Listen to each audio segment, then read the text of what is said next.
Muy bien, nuevamente buen día, estimados estudiantes. Continuemos con el avance de nuestra asignatura, ¿no? Para que podamos comprender un poco más de esta linda carrera que estamos estudiando. Hemos visto que los sucesos de la vida, cuando están previstos por una norma que tiene una estructura al menos básica, pese a que pueden haber algunas otras, eh, bueno, pueden llegar a generar efectos dentro del mundo jurídico, ¿no? Dentro del mundo jurídico, y esto siempre y cuando la norma así lo establezca en esta estructura que hemos visto. Pero, ¿qué es el derecho, no? ¿Qué es el derecho? Es un sistema de normas que busca regular las relaciones entre las personas, ¿no? Las relaciones que se van a dar en una sociedad. El concepto de derecho, estimados estudiantes, es sumamente complejo. Obviamente, esta definición básica básica es sumamente fuerte, ¿no? El conjunto de normas que rigen a una sociedad. Es sumamente fuerte, ha sido ideada, bueno, ha sido bien desarrollada por el jurista Hans Kelsen, pero el derecho también, como ustedes han ido viendo a lo largo de otras asignaturas, es un poco más complejo, ¿no?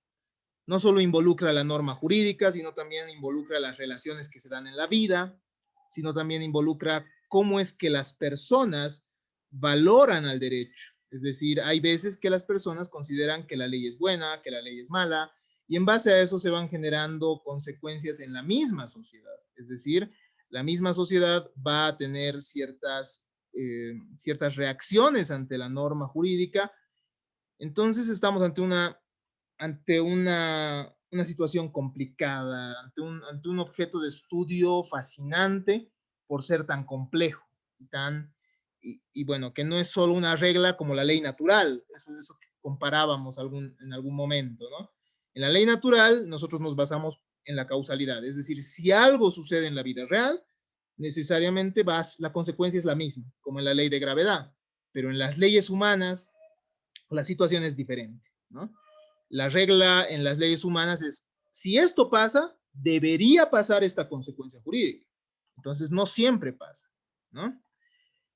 Y este derecho, este objeto de estudio tan complejo, para empezar es bueno estudiarlo como ese concepto simple, ¿no? El conjunto de normas que rigen al Estado. Después ya ustedes tendrán aquella posibilidad de realizar mayores críticas. Claro que ahora también pueden hacerlo, ¿no? A medida que vayan estudiando, pero para darle, digámoslo así, eh, para darle didáctica y para darle una base sólida por ahora, es necesario considerar esta definición.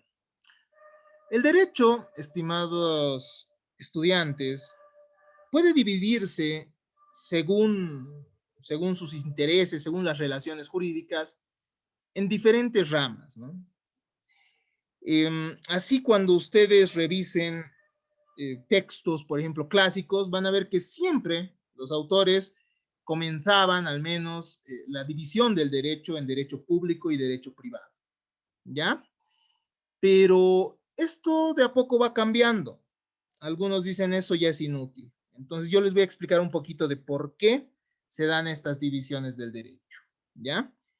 Didácticamente, entonces, digamos que el derecho desde Cicerón y Ulpiano, es decir, desde el derecho romano, ya tenía esas divisiones, ¿no? Ya tenía esa división entre jus publicum y jus privatum, según se trate de los intereses que están en juego. Cuando nosotros revisamos la teoría del derecho, los autores nos dicen al menos que hay tres diferentes teorías que tratan de distinguir esto, ¿no? Una nos dirá, el derecho público es derecho público porque se refiere a las normas jurídicas que van a regular los elementos de interés público, es decir, de interés de la colectividad, ¿no? Y si uno se pone a pensar, tienen nomás cierta razón, ¿no? Obviamente no a cabalidad, pero tienen una cierta razón. Dentro del derecho público, nosotros encontramos, por ejemplo, al derecho constitucional, al derecho administrativo, al derecho penal, al derecho tributario. Y si se dan cuenta, por ejemplo, el derecho constitucional son las reglas del juego que van a regir a un Estado, ¿no? O sea, en la Constitución encontramos todas las reglas que rigen al Estado. Y si se dan cuenta, aquí sí habría un interés común, ¿no? Un interés colectivo. Entonces, este interés colectivo es el que va a hacer que va a generar el contenido mismo de las normas. En el derecho constitucional nosotros tenemos derechos fundamentales, la forma en que el Estado se organiza. En el derecho administrativo vemos cómo el Estado va a administrar los recursos del Estado, ¿no? Y eso nos interesa a todos. Entonces, sí estaríamos ante un interés colectivo. En el derecho tributario de igual manera, nosotros tributamos para que la colectividad pueda ver ese dinero, esos tributos materializados también en su momento en obras, ¿no? Entonces, si se dan cuenta, dentro del derecho público sí hay un interés colectivo, ¿no? En el derecho penal, por ejemplo. El derecho penal es un conjunto de, bueno, va a regir la facultad que tiene el Estado de castigar a las personas. Pero esa facultad de castigar no es en cualquier situación, ¿no?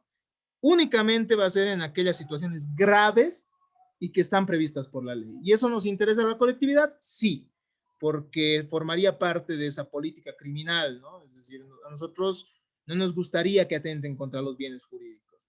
Pero al lado del derecho público en el que se busca un interés colectivo, estaría el derecho privado. Y en el derecho privado ya no hablaríamos de intereses de la colectividad, sino de intereses de particulares. ¿No ve? Y dentro del derecho privado, nosotros, y dentro del derecho público también, nosotros lo podemos dividir en interno y externo, según se trate de un derecho que se desarrolle dentro del Estado o fuera del o en relación con otros estados, fuera del Estado, ¿no? Dentro del derecho privado interno, nosotros encontramos al derecho comercial y al derecho civil. El derecho civil que va a regir las principales relaciones entre los particulares, ¿no? Inherentes a los bienes, inherentes a la sucesión por causa de muerte, y cómo es que se hereda, cómo es que hay legatarios, cómo es que se hace un testamento, cómo es que se celebran contratos. Y el derecho comercial, ¿no? Que va a regir las relaciones entre comerciantes y va a tratar de establecer cuándo estamos ante actos comerciales que se deben regir por la ley necesariamente para buscar una competencia que sea leal, ¿no? Y evitar que haya injusticias que permitan a uno enriquecerse a costa de otros. Entonces el derecho comercial también está ahí, ¿no? Es decir, son relaciones entre particulares que buscan cierto lucro. Y en el derecho civil estamos ante las relaciones más básicas, ¿no? De las personas. Desde qué momento uno es considerado persona, qué derechos tiene. Y esto ustedes lo van a ir estudiando progresivamente a medida que vayan desarrollando la carrera. Entonces, una primera perspectiva, como les decía, divide derecho público y privado, diciéndonos que el derecho público se encarga de intereses colectivos y el derecho privado de intereses particulares. Otra perspectiva nos dice que en realidad en el derecho público hay una relación entre el Estado y los ciudadanos y en el derecho privado simplemente una relación entre particulares. Entonces, si se dan cuenta, la primera perspectiva que les dije se basa en los intereses, ¿no? La segunda que les estoy diciendo se basa en los sujetos que intervienen. Entonces, en el derecho público es el Estado con los ciudadanos, con su poder de imperio, incluso algunos nos han dicho. Y efectivamente hay un poder de imperio en el derecho público, ¿no? Es decir, el Estado puede castigarnos e incluso privar nuestra libertad en el derecho penal. En el derecho tributario nos va a cobrar los tributos por más que tenga que rematar los bienes que tengamos, ¿no? Entonces sí hay una relación un poco, diríamos que es una relación vertical, ¿no? Pero en el derecho privado habría una relación horizontal, ¿no?